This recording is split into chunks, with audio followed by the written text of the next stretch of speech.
এই হচ্ছে viral Trump. আমরা অনেক রকমের মহিষ দেখেছি, বিশেষ করে মহিষ কিন্তু কালো রঙের হয়, কিন্তু এটার রং হচ্ছে গোলাপি। এখানে কিন্তু অনেক পরিমাণে গরু রয়েছে, অনেক অনেক অনেক মাশাআল্লাহ। একটা থেকে একটা গরু, কোনোটা থেকে কোনোটা কিন্তু কম নয়। এই গরুটা কি এই জায়গার মধ্যে সবচেয়ে বড়? হ্যাঁ, এই জায়গাটা সবচেয়ে বড়। তো এটার ওয়েট আনুমানিক কেমন হতে পারে? এটার আনুমানিক 800 প্লাস। 800 প্লাস। হ্যাঁ। আপনারা তো মূলত হচ্ছে লাইভ ওয়েট করে গরু বিক্রি করেন। হ্যাঁ, বিক্রি করে। তো প্রতি লাইভ ওয়েটে প্রতি কেজি কত টাকা করে? লাইভ ওয়েটে আপনার প্রতি কেজি 550 টাকা করে। 550 খুব সুলভ মূল্যে। হ্যাঁ হ্যাঁ, বাজার দর থেকে কিন্তু খুব সুলভ মূল্যে, 550 টাকা কেজি। হ্যাঁ অনেক। বাজারে কিন্তু এখন হচ্ছে 700, 750, 800, অনেক জায়গায় 900 টাকা কেজিও বিক্রি করে, কিন্তু এখানে কিন্তু খুব সুলভ মূল্যে মানে 550 টাকা কেজিতে গরু বিক্রি হচ্ছে। হ্যাঁ ইনশাআল্লাহ। এত বড় শিংওয়ালা গরু, এটাকে কি গরু বলা হয়? এটার নাম কি? এটা কাংগ্রাস। কাঙ্করাজ। এগুলা কোন দেশি? এটা ইন্ডিয়ান। ইন্ডিয়ান গরু না?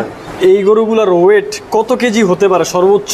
সর্বোচ্চ আপনার 500, 550, 600 কেজি হতে তো পারে। এটার ওয়েট আনুমানিক কত আছে এখন? এটার অনুমানিক আসলে এখনো ওয়েট করেনি, এটা এখনো বিক্রি হয়নি। এরা ওই আমাদের মালিকে কোরবান দিবে, এই জন্য বিক্রি করে। আচ্ছা আচ্ছা, যেটা উনি ওনার পার্সোনালি কোরবানির জন্য রেখেছেন। হ্যাঁ হ্যাঁ। তবে এই গরুটা কিনেছেন আপনি? মাশাআল্লাহ মাশাআল্লাহ। এই ভাই এই ফার্ম থেকে এই গরুটা কিনেছে। তো এখন কি নিয়ে যাবেন এটা? না, আজকে পেমেন্ট করে দিব, নিব ঈদের 2 দিন আগে।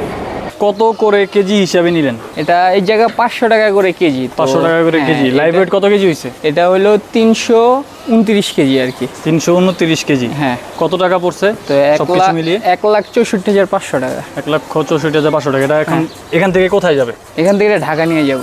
ঢাকা নিয়ে যাবে। হ্যাঁ। মাশাআল্লাহ, এই যে একটা গরু দেখা যাচ্ছে, এটাকে বলা হয় কানকরাজ গরু, ইন্ডিয়ান গরু। মাশাআল্লাহ, খুব চমৎকার, অনেক বড় সিংয়ের হয় এগুলো। এই হচ্ছে ভাইরাল ট্রাম্প। আমরা অনেক রকমের মহিষ দেখেছি, বিশেষ করে মহিষ কিন্তু কালো রঙের হয়, কিন্তু এটার রং হচ্ছে গোলাপি। তো ভাইয়া, এই মহিষের নাম ট্রাম্প রাখার কারণ কি? এটা আসলে বলতে পারেন না, আমাদের বড় ভাই মানে একটা খামারের একটা আকর্ষণ। আচ্ছা আচ্ছা, আকর্ষণ একটা গরু দিতে পারলে মোটামুটি মিডিয়া, সোশ্যাল মিডিয়া ভাইরাল হবে। ওর নাম ট্রাম্প রাখা হয়েছে। হ্যাঁ, ওর নাম ট্রাম্প রাখা হয়েছে। তো যারা হচ্ছে আপনারা কুরবানির জন্য পশু কিনবেন, তারা কিন্তু রাবে এগ্রোতে চলে আসতে পারেন। এটার লোকেশন হচ্ছে নারায়ণগঞ্জ পাইকপাড়া বীরদাবাড়িতে। তো সরাসরি যারা আসবেন, এখানে এসে গরু দেখে শুনে পছন্দ করে লাইভ ওয়েট দিয়ে কিন্তু গরু নিতে পারেন।